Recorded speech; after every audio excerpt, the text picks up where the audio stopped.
तो बच्चों, मैं अमित पांडे आज आपके लिए लेकर आया हूँ क्लास 9th का चैप्टर नंबर 2 की 2.3 एक्सरसाइज कर रहे थे हम। 1 2 3 क्वेश्चन हमने लास्ट वीडियो में कर लिए थे। आज हम क्वेश्चन नंबर 4 करने वाले हैं।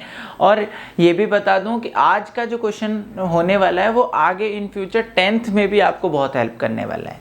तो क्वेश्चन नंबर 4 क्या है, हमें गुणनखंड ज्ञात करने हैं। और आपने लास्ट वीडियो में भी देखा होगा, हमने गुणनखंड और शून्यक के बीच में बहुत सारी बातें आपको समझाई थी और उससे रिलेटेड हमने क्वेश्चन भी करे थे कि गुणनखंड चेक करे थे उसमें कि यह गुणनखंड है या नहीं है। गुणनखंड निकाल के भी देखा था, वह केवल जो वो निकाले थे रेखिक समीकरण के लिए निकाला था जिनकी घात 1 होती है। लेकिन आज हम जो बात करने वाले हैं वो 2 घात वाली समीकरण, और इसके अगला जो क्वेश्चन हम 5 पढ़ेंगे उसमें 3 घात वाली समीकरण के लिए गुणनखंड निकालेंगे।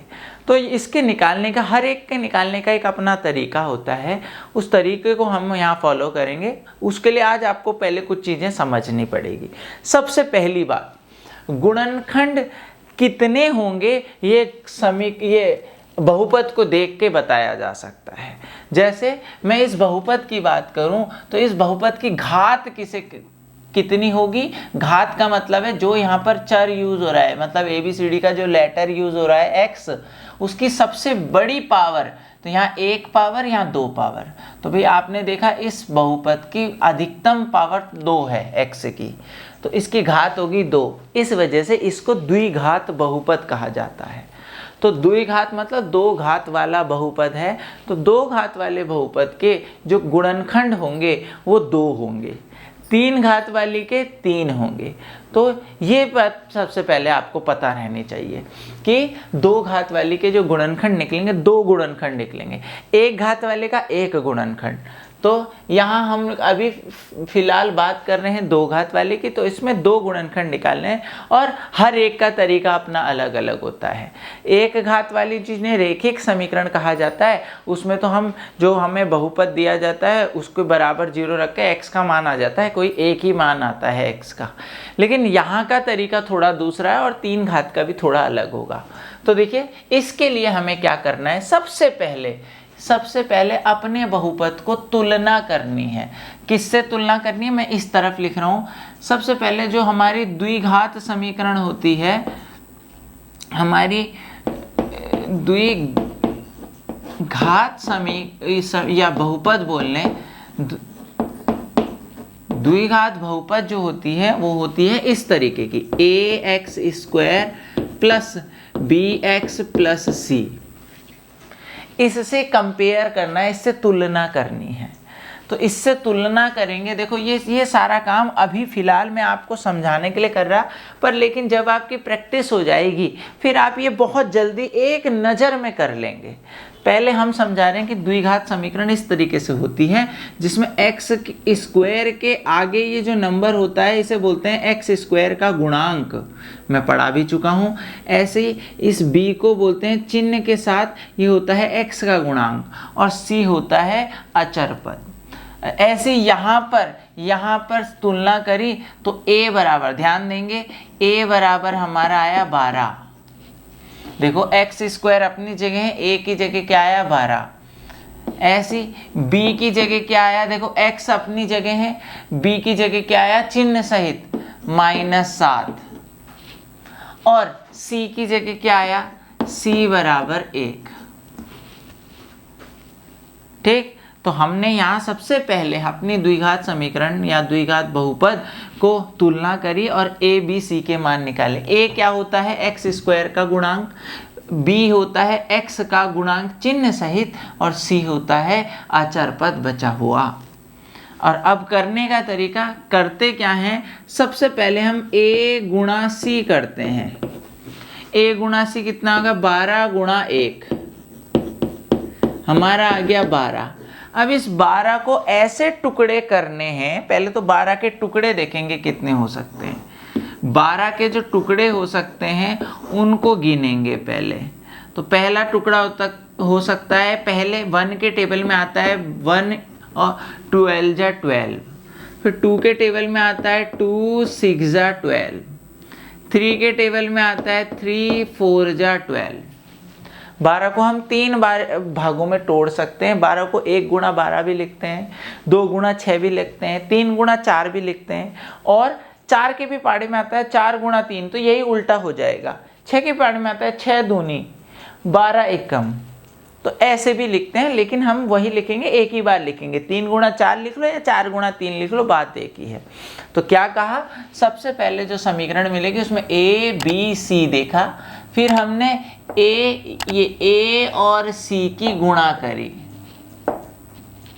ए और सी की गुणा करके 12 आया। अगली बारी में आप ये सारी चीज दिमाग में करेंगे। ए सी की गुणा करके 12 आया, 12 गुणा 1 12 आया। 12 को देखा कितने तरीकों से तोड़ सकते हैं, और इन तरीकों में वो वाला तरीका लेंगे, ध्यान देना, इन तरीकों में या इन जोड़ों में वो वाला हम लेंगे अपना कॉम्बिनेशन, या वो वाला अपना पेयर लेंगे जिनको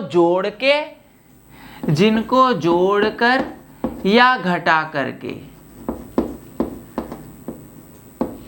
जिनको जोड़कर या घटा करके हमारा b आ जाए। तो देखो, मैं अगर इसको जोड़ूंगा तो 13 आएगा, और इसको घटाऊंगा, बड़े में से छोटा घटाया तो कितना आया, 11 आएगा। इसको जोड़ूंगा तो 8 आया, और घटाऊंगा तो कितना आया, 4 आया। जोड़ूंगा तो 7 आया, और घटाऊंगा तो 1 आया। अभी बहुत ये इतनी सारी चीजें लिखनी नहीं है हमको, केवल आपको समझाने के लिए बताई जा रही है ये, क्योंकि ये है बहुत ज़्यादा इंपॉर्टेंट है। तो सिंपल सी बात, ए और सी की गुणा करी, जो आया उसको ऐसा टुकड़ा देखना है जिसको जोड़ के या घटा करके हमारा बी दिख रहा हो।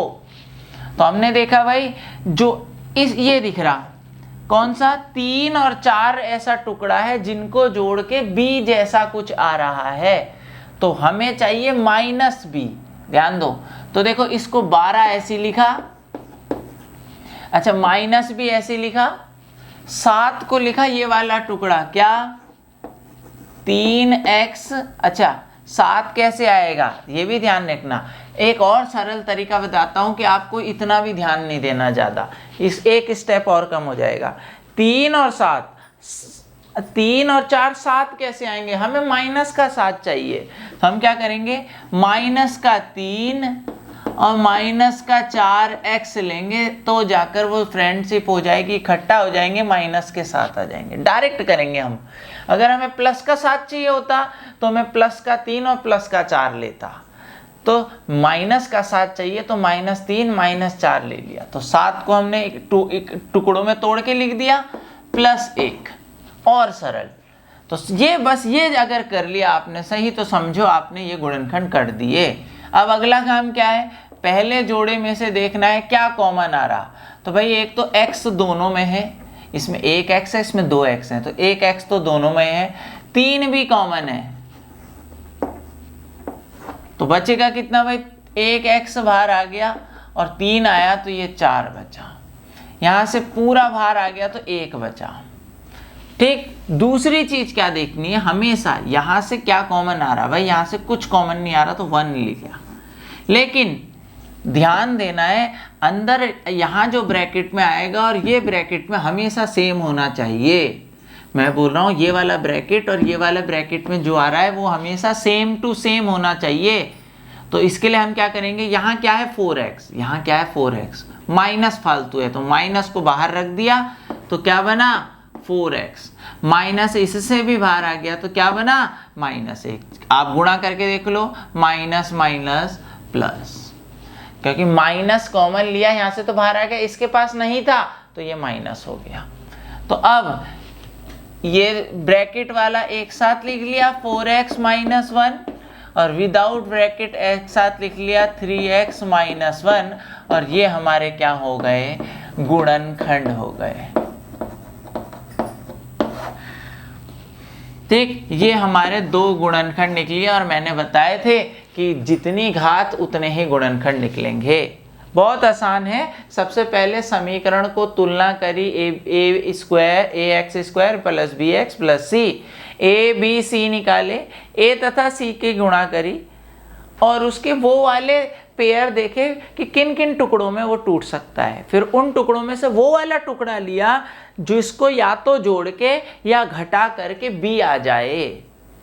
जैसे इस वाले सवाल में अगर मैं आपसे बात करूं, a बराबर है हमारा 2, b बराबर है हमारा 7 और c बराबर है हमारा 3। देखो देख के बता दोगे, x स्क्वायर के आगे a, x के आगे b और अचर पद c। फिर मैंने बोला a तथा c की गुणा करनी है, तो हमने a तथा c की गुणा करी तो ac बराबर आ गया 2 3 6। अब 6 के ऐसे गुणनखंड 1 गुणा 6 और 2 गुणा 3, 3 गुणा 2 यही होगा, 6 गुणा 1 यही होगा। अब इन दोनों जोड़ों में से वो वाला जोड़ा उठाना है जिनको जोड़ के या घटा करके b दिख रहा हो। अगर मैं इन दोनों को जोड़ूंगा तो 5 होगा, इन दोनों को घटाऊंगा तो 1 होगा, नहीं आ रहा। जोड़ूंगा तो 7 हो रहा, घटाऊंगा तो 5 हो रहा। तो जोड़ने में b आ रहा है, किस किस को जोड़ने में b आ रहा, 1 और 6 को। तो देखो यहाँ 7 प्लस का चाहिए, 2x स्क्वायर ऐसे लिखा, 7 प्लस का चाहिए तो 6 भी प्लस का, 1 भी प्लस का लेंगे तो क्या हो जाएगा, 6x भी प्लस का लिया, 1 नहीं लिखते तो x भी प्लस का लिया बराबर 3। कोई बच्चा x आगे लिख दे, 6 बाद में लिख दे, कोई फर्क नहीं पड़ता। 6 प्लस 1 7 या 1 प्लस 6 वो भी 7। अब कॉमन की बात करेंगे तो x भी कॉमन, 2 भी कॉमन। भाई देखो 2 दोनों में है, 6 के अंदर भी 2 छुपा हुआ है गुणा वाला, और 1x दोनों के पास है तो 1x बच गया, 2 बाहर आ गया, 1x बाहर तो 1x बच गया, प्लस 1x बाहर आ गया, 6 में से 2 बाहर आ गया तो 6 को लिखते हैं 2 गुणा 3, तो 2 बाहर आ गया तो क्या बचा, 3।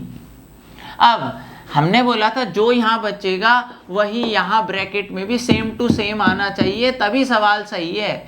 तो भाई देखो सेम टू सेम तो बच ही रहा, कॉमन क्या लेंगे, कुछ कॉमन नहीं लेंगे, 1 लिख देंगे। तो 1 कॉमन लेंगे तो ये ऐसा का ऐसा ही आ जाएगा। तो आप देखेंगे अंदर के सेम चीज आ रही है, तो भाई अंदर वालों को एक साथ लिख देंगे और जो बिना ब्रैकेट वाला है उसको एक साथ लिख देंगे, और ये हमारे क्या कहलाएंगे, गुणनखंड। तो पहले ही बता रहा हूं कि ये जो चीज समझाया जा रहा था, जो चीज, ये कितना इंपॉर्टेंट है कि आपको ये बहुपद देगा a तथा c की गुणा करके वो वाला गुणनखंड या वो वाला पेयर जोड़ा ढूंढना है जिनको जोड़कर या घटाकर हमारा ये b आ रहा हो। इसके आगे के भी हैं कुछ पार्ट, तो देखेंगे क्वेश्चन नंबर 4 का ही 3rd पार्ट। सेम वही चीज, द्विघात समीकरण है, और ध्यान रखेंगे ये a b c निकाल के a तथा c की गुणा करने का ये जो तरीका है ये केवल द्विघात या द्विघात बहुपद के लिए ही लगेगा। दोबारा बोल रहा हूं कि ये जो हम तरीका कर रहे हैं ये केवल द्विघात बहुपद के लिए ही लगेगा। अगर 1 घात होगी तो बराबर 0 रखकर x का 1 मान निकाला जाता है। 2 घात के लिए इस तरीके से हम a b c निकाल के इस तरीके से छांटते हैं। इसे वैसे बोला जाता है इंग्लिश में मिडिल टर्म स्प्लिट, मतलब बीच की पदों को तोड़कर। हम देखें ये इस वाले पद को तोड़कर इसे 4 पदों में बदल रहे हैं, फिर पहले 2 से कुछ कॉमन, दूसरे से 2 कॉमन लेकर इसको हल करने की कोशिश कर रहे हैं। लेकिन 3 घात के लिए फिर अलग मेथड यूज होगा। तो कौन सा मेथड कहाँ लग रहा है, ये चीज़ों की जानकारी पहले तरीके से होनी चाहिए। ऐसा नहीं कि बस कहीं भी देखा और ABC निकाला और करना शुरू कर दिया। पहले ये समझना है कि बहुपद कौन सा है। बहुपद अगर 1 है तो बराबर 0 रखकर आंसर आ जाता है, x का मान आ जाता है। बहुपद अगर 2 है तो ABC की तुलना करते हैं तो a बराबर कितना हुआ, a बराबर हुआ सर 6 x स्क्वायर के आगे वाली संख्या, b बराबर हुआ x के आगे की संख्या 5 और c बराबर हुआ -6 चिन्ह सहित। अब देखिए गुणा करनी है हमें a तथा c की, a तथा c की गुणा करी तो -36 आ गया। देखिए आप 6 36 हो गया। अब 36 माइनस साइड में रख के पहले 36 को देखें, 36 किस किस के टेबल पे आता है, और वो वाला पेयर उठाना है जहां से 5 आ जाए। तो देखो क्या करेंगे, 36 तो बताएंगे कैसे आएगा। देखो 36 आता है 1 गुणा 36 करके, 2 गुणा 18 करके, 3 के भैया 3 गुणा 12 करके, फिर 4 के टेबल 4 गुणा 9 करके, फिर 9 के बाद 6 गुणा 6 करके, और फिर आई थिंक फिर 9 से रिपीट होना शुरू हो जाता है। तो इतने सारों के टेबल पे आ रहा है हमारा 36। अब उनमें से हमें वो लेना है जिन्हें जोड़ के या घटा करके हमारा 5 आ रहा हो। तो देखो इन्हें जोड़ के घटा करके 5 नहीं आता, कि इसे आता है 9 और 5, 4 को 9 और 4 से 5 आ जाएगा। तो अब देखेंगे हमें 5x चाहिए, ध्यान रहे 5x चाहिए, तो कैसे आएगा, वो भी प्लस का। तो देखो 6x² ऐसे लिखा, 5x चाहिए तो क्या करेंगे, देखो प्लस का 9x और माइनस का 4x। भाई 9 में से 4 घटा दूंगा तो 5 आ जाएगा, और माइनस 36। देखो इतनी समझ में आई बात। मैंने बोला a तथा c की गुणा करेंगे तो माइनस 36, लेकिन माइनस छोड़ के हम केवल संख्या को देखेंगे। पहले संख्या देखी हमने 36 इन सारों के टेबल पे आते हैं। हमने बोला वो वाला जोड़ा उठाना है जो b बना दे, और 9 और 4 ये ऐसा जोड़ा था जो जुड़ के तो 13 बना रहा था, घट के b बना रहा था। तो हमने घटा के देख लिया, 9x में से 4x गया 5x, तो मैंने 5x को इन 2 टुकड़ों में लिख दिया। अब ये 3 की जगह 4 हिस्सों में बट गए। अब 4 में हम कॉमन लेने की कोशिश करेंगे। सबसे पहले इस दोनों में कॉमन एक तो x आ रहा है और अंदर से एक 3 आ रहा है कॉमन, क्योंकि इसके अंदर भी 3 इसके अंदर भी 3 है। जब इसमें से 3 लिया तो 3 क्या आया, 2x यहाँ रखा, प्लस इसमें से 3 लिया, x तो पूरा बाहर हो गया, 3 3 9। चेक भी करेंगे, 3x × 2, इसकी दोनों से गुणा करके ये आ रहा, 3 दूनी 6x² प्लस 3 3 9x। अब यही चीज हमें इस तरफ भी चाहिए। तो इस तरफ आने के लिए हम क्या करेंगे, कॉमन लेने की कोशिश करेंगे। तो देखो कॉमन लेंगे तो बताओ क्या होगा। जैसे हम कॉमन लेने की कोशिश करेंगे तो यहाँ से हमने 4 कॉमन लिया, ठीक। अच्छा ये सॉरी ये गलत लिख दिया मैंने, 36 नहीं है ये, यहाँ ये 6 उतारा है, 5x और ये 6। हाँ नहीं तो मैं बोल रहा कॉमन ही नहीं आ रहा था, ये सही लिख लेंगे। ये हमने यहाँ ये वाला 6 था, 36 गलत से वो 36 पढ़ते पढ़ते 36 लिख दिया। अच्छा माइनस दोनों में है, माइनस कॉमन लिया, साथ में 2 भी कॉमन है, दोनों में 2 है, तभी तो ये 2x बनेगा 4 का। तो जैसे हमने माइनस कॉमन लिया तो माइनस बाहर, 4 में से 2 बाहर ले लिया तो 2x बच गया, ये माइनस बाहर, इसमें से 2 बाहर ले लिया तो प्लस के 3 बन गया। तो आप देखेंगे दोनों चीज़ सेम बन गई। तो दोनों चीज़ सेम बन गई तो 3x - 2 जो बाहर ब्रैकेट में है वो आप लिख लिए, और 2x + 3, और ये हमारे क्या बन गए, ये हमारे गुणनखंड बन गए।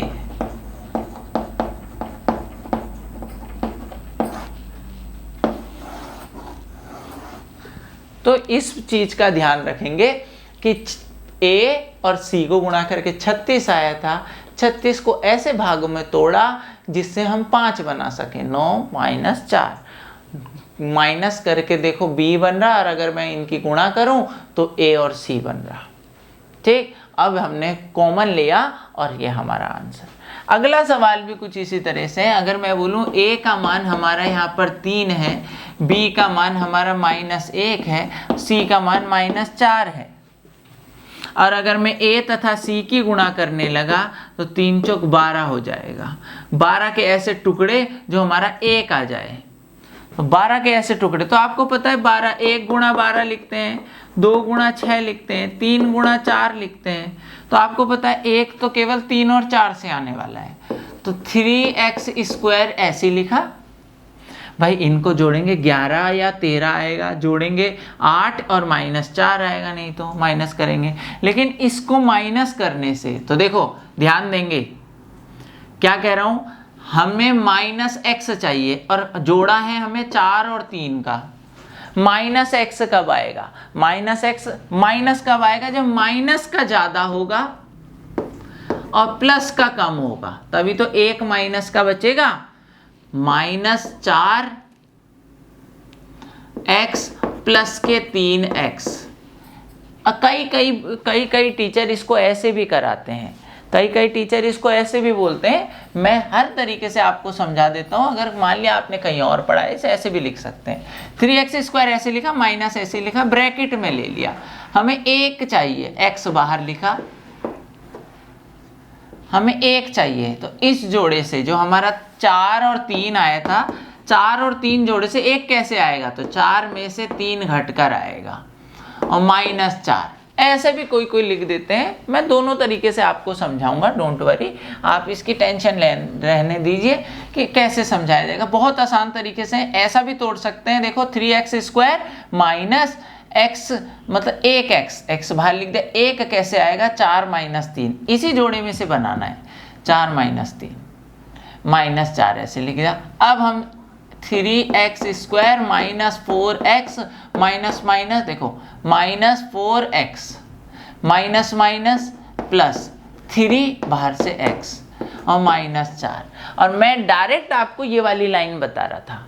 कैसे? हम अभी जो कर रहे थे, हम ये नहीं कर रहे थे। ये मेरे को तो जरा कंफर्ट नहीं लगती। क्यों? क्योंकि इसमें टाइम बहुत ख़राब होता है। हम तो डायरेक्ट, क्योंकि हम अब 9th क्लास में पहुंच गए, अब हमें पता है कि हमें माइनस का x चाहिए। 4 और 3 में से माइनस का x कब आएगा? तो 4 में से 3 घटा देंगे, पहले तो 1 आ जाएगा, लेकिन हमें वो माइनस चाहिए, तो हम -4 रखेंगे। माइनस का बड़ा रखेंगे भाई, जो बड़ा होगा चिन्ह उसी का आएगा। तो माइनस का आ रहा, तो हमने -4 और प्लस के 3 रख दिया, आराम से -1 आ जाएगा। लेकिन अगर यहाँ प्लस का x होता तो 4 को हम प्लस का रखते, 3 को माइनस का, क्योंकि जो बड़ा होगा चिन्ह उसी का आएगा। ठीक, तो मैं डायरेक्ट ऐसा करता हूँ। तो अब ने x कॉमन लिया पहले वाले से, तो यहाँ 3x बचा और -4 बचा, क्योंकि केवल x कॉमन आया। अच्छा, यहाँ से कुछ चीज़ कॉमन नहीं आ रही, ऐसा का ऐसा ही बन रहा है, तो 1 कॉमन लेंगे। अच्छा, एक बात और बताऊं, देखो मैंने बोला ये ब्रैकेट में चीज़ें सेम बननी चाहिए। जब आपका पहला ब्रैकेट बन जाए तो आपको खुद पता चल जाएगा कॉमन क्या लेना है। क्यों? क्योंकि देखो कि ये पहली चीज़ यहाँ बन रही नहीं बन रही, अगर यहाँ कुछ फालतू है वो सारा कॉमन आ जाएगा। तो यही बनानी है पीछे भी, अगले जो वाला ये ब्रैकेट आएगा। देखो ब्रैकेट वाले एक तरफ, अच्छा ये कहने का तरीका थोड़ा गलत है, ब्रैकेट वाले एक तरफ। असलियत में क्या होता है, इसमें और इसमें ये दोनों चीज ये कॉमन है, कॉमन ले लिया, अंदर क्या बचा? x + 1। भाई इस वाले पद में भी ये है, इस वाले पद में भी ये है, दोनों से ये उठा के कॉमन ले लिया, अंदर क्या बचा? x + 1। और यही क्या हो गए? गुणनखंड हो गए।